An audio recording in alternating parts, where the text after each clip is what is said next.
खुलकर बोलता हूँ, जाट और यादव जैसे वर्ग है वो बिल्कुल हकदार नहीं है आरक्षण के। नियम लाए जाएंगे यूजीसी के जिसकी मांग नहीं उठी थी। यूजीसी के कानून को, यूजीसी की गाइडलाइन को सरकार ने किस मंशा से लाया? इन सवर्ण जातियों को गाली पड़ती है। गाली देने वाले एससी, एसटी और ओबीसी समाज के लोग होते हैं। एससी एसटी एक्ट सबसे ज्यादा भारत में दुरुपयोग किए जाने वाला है। नमस्कार, मैं ईशांत। आज इस एपिसोड में मैं कुछ ऐसी बातें रखने वाला हूँ, कुछ ऐसी बातें कहने वाला हूँ जो सिर्फ देखी नहीं जाती हैं, महसूस भी की जाती है। भारत के अंदर हमारा संविधान सबको इजाजत देता है समानता की, सबको अधिकार देता है समानता की, right to express, right to equality, right to life. पर ये बातें सारी की सारी तकियालूसी इसलिए है क्योंकि हमारा संविधान ही लोगों के बीच में भेद करता है, जो ये बताता है कि ये वर्ग जो है ये कमजोर है और ये वर्ग जो है शक्तिशाली है, और इसको निर्धारित करने के लिए सिर्फ उसे कैटेगरी के अंदर पैदा हुआ। लोग कहते हैं कि वर्ण व्यवस्था बड़ी ही दूषित थी, कि कोई किसी वर्ण में जन्म ले लिया उसी कारण वो महान हो गया और किसी वर्ण में जन्म लेने के कारण नीच हो। तो क्या आज हमारी ये व्यवस्था, हमारा ये देश अपने आप में एक वर्ण व्यवस्था का समर्थन नहीं करता? क्या हमको ये देखने को नहीं मिलता है कि कोई एससी के अंदर जन्म ले लिया, कोई ओबीसी के अंदर जन्म ले लिया तो वो आरक्षण का हकदार है, भले वो कितना धनवान हो? क्या टीना राबी, जिनके माता पिता दोनों के दोनों उच्च कोटि के अधिकारी थे सरकारी संस्थानों में, उनको अधिकार था आरक्षण का, तब कहेंगे कि ये तो हमारा रिप्रेजेंटेशन है? पर कहीं ना कहीं आरक्षण का जो मूलभूत भावना थी वो थी समाज के उस तबके को, उस हिस्से को आगे लाना जो कमजोर है, जो असहाय है। पर क्या आज के समय में उस कानून का, उस व्यवस्था का, उस आरक्षण का सदुपयोग हो रहा है? उत्तर है नहीं। एससी के अंदर आने वाले तमाम समाज एससी का ही हिस्सा खा जाते, तमाम समाज आते हैं एससी के अंदर, लेकिन आज भारत में सबसे ज्यादा अगर देखा जाएगा तो एससी का हिस्सा स्वयं जाटव खाते हैं। एससी कम्युनिटी, जिसको शेड्यूल ट्राइब कहते हैं, पूरे भारत भर में शेड्यूल ट्राइब का सबसे ज्यादा हिस्सा मीणा समाज के लोग खाते हैं, जो कि राजस्थान के एक जमींदार वर्ग है, एक समय की वहां की रूलिंग कम्युनिटी रहा। उसी प्रकार से ओबीसी के अंदर उत्तर प्रदेश में अहीर, हरियाणा में जाट ओबीसी का हिस्सा खा जाते हैं, और इनके बीच में डिस्क्रिमिनेशन भी होता है। लेकिन चीजें यहाँ तक सीमित नहीं है, चीजें आ गई हैं एजुकेशन के ऊपर। एजुकेशन में रिजर्वेशन आया, चलो ठीक है, बहुत सारे वर्ग थे जिनको रिजर्वेशन के सहारे आगे पढ़ने का मौका मिला, नहीं पढ़ पा रहे थे, नहीं था सामाजिक ताना बाना शायद ऐसा कि उनको आगे बढ़ने का मौका। पर क्या इस तरह के गरीब, इस तरह के असहाय लोग सिर्फ कुछ कम्युनिटीज के अंदर ही, जिनमें कुछ वर्गों के अंदर जो कि कॉन्स्टिट्यूशनली बना दी गई, उनके अंदर ही पाए जाते हैं? क्या पिछड़ों में सारे पिछड़े हैं? क्या दलितों में सारे दलित हैं? क्या अगड़ों में सारे के सारे धनवान और बलवान हैं? क्या डिस्क्रिमिनेशन सिर्फ और सिर्फ तथाकथित संवैधानिक तौर पर छोटी जात के साथ ही होता है? सवाल तो ये पूछना पड़ेगा। क्या न्याय व्यवस्था, जिस न्याय व्यवस्था के लिए ये कहा जाता है कि यदि तुम्हारे पास धन ना हो तो उसकी ओर नजर उठा के भी मत देखो, सबके लिए समांतर है? क्या न्याय व्यवस्था जाति के अनुसार समांतर है या आपकी आर्थिक परिस्थिति के अनुसार? धनवान के लिए बेल लेना आसान है, धनवान के लिए कानूनी लड़ाई लड़ना आसान है, समस्या गरीब की। और उसके बाद भी अगर किसी के उत्थान हेतु कुछ नियम ला दिए जाए तो उनका भी दुरुपयोग। कहा जाता था कि भारत में एक बार अंग्रेजों ने सांपों से परेशान होकर भारतीयों के समक्ष एक ऑफर रखा कि आप सांप पकड़ के लाइए तो आपको इतना रुपए मिलेगा। भारतीयों ने पहले सांप पकड़ के लाए, फिर सांप पालना शुरू कर दिया। हमारी मेंटालिटी रही है, हम नियमों को उल्लंघन नहीं, हम उल्लंघन का भी उल्लंघन कर देते हैं। हमारी कोई लिमिट नहीं होती है सरकारी संस्थानों, सामाजिक संसाधनों का दुरुपयोग करने में। एससी एसटी एक्ट सबसे ज्यादा भारत में दुरुपयोग किए जाने वाला है। पुलिस को भारत में लाया गया था लोगों की रक्षा हेतु, और आप और मैं ये भली बात जानते हैं पुलिस कितनी रक्षा करती, कितनी जनता की सेवा करती है, कितना कानून को मेंटेन रखती है देश के अंदर, कितनी व्यवस्था बना के रखती है। पर हम सवाल नहीं उठा सकते, क्या इस देश के अंदर, क्या इस धरा के अंदर राजपूत जाति को गाली नहीं पड़ता उनके राजपूत होने के लिए? क्या ब्राह्मण को ब्राह्मण होने के लिए गाली नहीं पड़ता है? क्या बनिया को बनिया होने के लिए गाली नहीं पड़ता है? क्या लाला को लाला होने के लिए गाली नहीं पड़ता है? क्या जाति सूचक शब्द इन वर्गों के प्रति प्रयोग नहीं होते हैं? फिर भी ये उठा के साइडलाइन कर दिए जाते हैं, एकदम दरकिनारे हो जाते हैं। क्यों दरकिनारे कर दिए जाते हैं? क्योंकि राजनीतिक दलों का एक एजेंडा बना हुआ है, और वो एजेंडा ये है कि हमको 15 बनाम 85 करना है, 15 बनाम 95 करना है, हमें अगड़े पिछड़े की राजनीति करना है। लेकिन राजनीति में सबसे बड़ा निशाना समाजों के बीच में होता है, उन समाजों की स्त्री। जैसे भारत के अंदर आरक्षण लाया गया, महिलाओं को आरक्षण में लाया गया, लेकिन अपर कास्ट का गरीब घर का लड़का जो है वो आरक्षण के वंचित रहा। फिर आपने ईडब्ल्यूएस ला दिया। अब ईडब्ल्यूएस के मापदंड क्या है आप सब लोग उठाकर देख सकते हैं। ओबीसी जाति के तमाम ऐसे वर्ग हैं, मैं खुलकर बोलता हूं, जाट और यादव जैसे वर्ग हैं,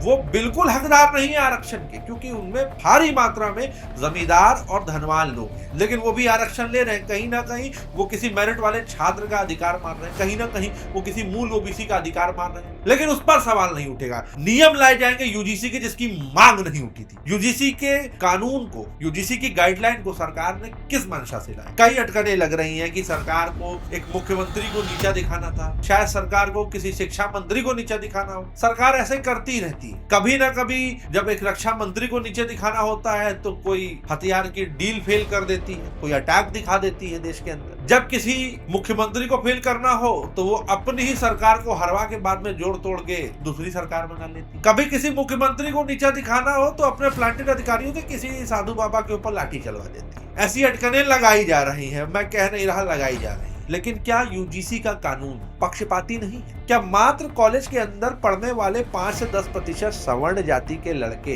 बाकी सभी जातियों के ऊपर जाते ही अत्याचार शुरू कर देते हैं? क्यों इनको वंचित रखा गया? क्या इनको अबे ठकुरा करके गाली नहीं पड़ती, अबे पंडितवा करके गाली नहीं पड़ते, अबे बनिया है साला ऐसे करके गाली नहीं पड़ती? क्या इससे बदतर से बदतर शब्दों का प्रयोग इन वर्गों के लिए नहीं होता है? आप सोशल मीडिया उठा के देखेंगे तो सबसे ज्यादा इन सवर्ण जातियों को गाली पड़ती है। गाली देने वाले एससी, एसटी और ओबीसी समाज के लोग होते हैं। क्या उनके ऊपर कार्रवाई होने का कोई प्रावधान नहीं है? अब ये मत कहिएगा कोई कि बीएनएस के प्रावधान है, तो बीएनएस के प्रावधान तो उनके लिए भी थे, एससी एसटी एक्ट तो पहले से मौजूद था। तो स्टूडेंट्स के साथ में इस प्रकार का भेदभावपूर्ण व्यवस्था बनाने का क्या सरकार चाहती है कि मेधावी सवर्ण छात्र, जिसको सवर्ण कहा जाता है, जनरल कैटेगरी के छात्र पढ़ाई छोड़ के हथियार उठा ले या बैलगाड़ी चलाएं या मोदी जी की तरह चाय बेचें? सरकार चाहती क्या है? सरकार से ये सवाल पूछना मेरी और आपकी दोनों की जिम्मेदारी है। यूजीसी के लाए गए प्रावधान के जरिए अगर किसी व्यक्ति को, मान लो कि वो यादव जाति का है, उसको यादव बुला दिया तो वो आपके ऊपर मुकदमा कर सकता है या आपके ऊपर कंप्लेंट दे सकता है। अब बर्डन ऑफ प्रूफ आपके ऊपर। उसमें जो ईओसी बैठती है, जो कमिटी बैठती है, वो कमिटी में 2 सवर्ण बैठेंगे जिनकी बैठने की कोई अनिवार्यता नहीं है, कंपलसरी नहीं है, वो भी बदल सकते हैं। उस कमिटी को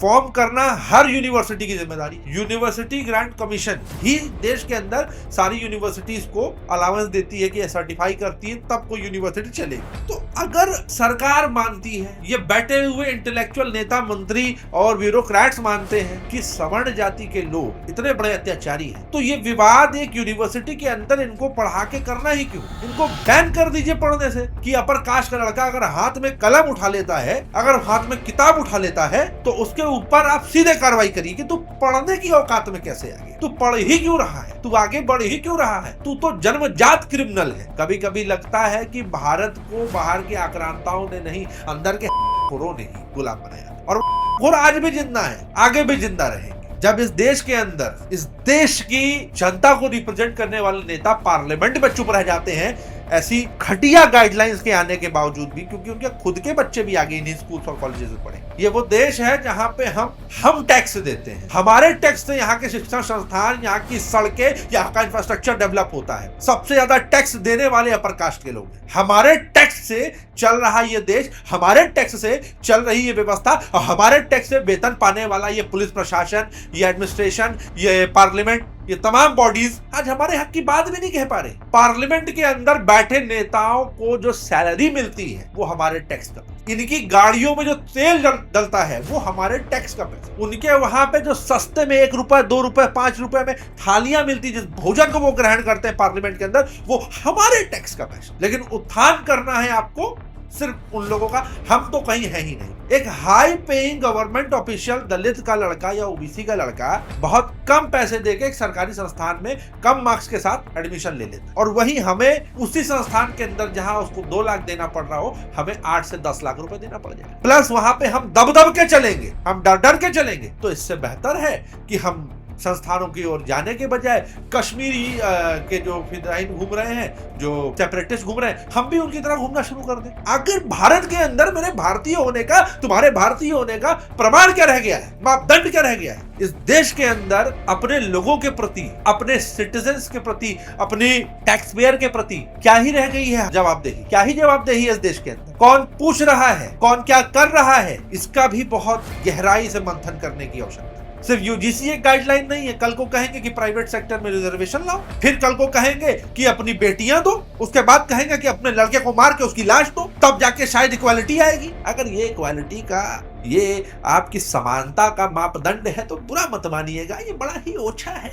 प्रतिभावान की प्रतिभा मार के, ज्ञानी के ज्ञान को मार के, दौड़ने वाले घोड़े के बेड़ियों में, उसको बेड़ियों में बांध के, उसके पैर में बेड़ियां बांध के, गधों को आप हिरन नहीं बनाएंगे ना, घोड़ा नहीं बना सकते ना। जिसकी जो प्रतिभा है वो उसी से बढ़ेगा। इस देश के अंदर इक्वालिटी नाम की कोई चीज नहीं है। 27% आरक्षण ओबीसी को है, उसी प्रकार से एससी को है। आप किसी भी वर्ग को, जाति को गाली देते हैं, उसके लिए बेनस में धाराएं हैं। एससी एसटी के लिए अगर आप अपशब्द बोलते हैं तो SC ST एक्ट है प्रॉपरली। इस देश ने सीलिंग एक्ट लाई, जमीनें ली, लोगों में बांटी, नहीं बांटी, वो सरकार की जिम्मेदारी थी। आज इतना कुछ होने के बाद भी, 75 साल तक लगातार प्रिविलेज में होने के बाद भी अगर लोग नहीं उठ पा रहे हैं तो इसमें गलती सवर्णों की नहीं है, इसमें गलती संस्थानों की है, इसमें गलती गवर्नमेंट की है, इसमें गलती हमारे एडमिनिस्ट्रेशन की है, इसमें गलती देश के अंदर बैठे उन ब्यूरोक्रेट्स की है। हम भारतीय हैं, हमें ये बताया जाता, पर हमारे अंदर भारतीयता कितनी रह जाएगी ये अब सरकार और समाज तय करे। अधिकार हमारा भी है, देश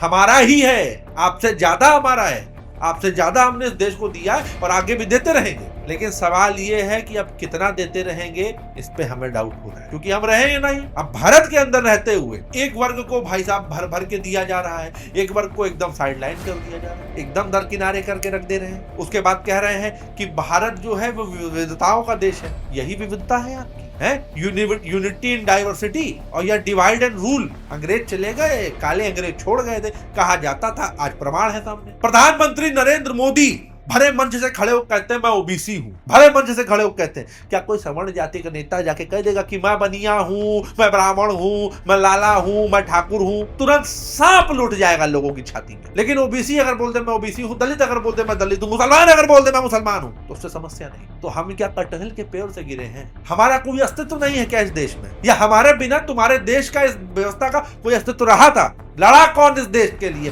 मरा कौन इस देश के लिए?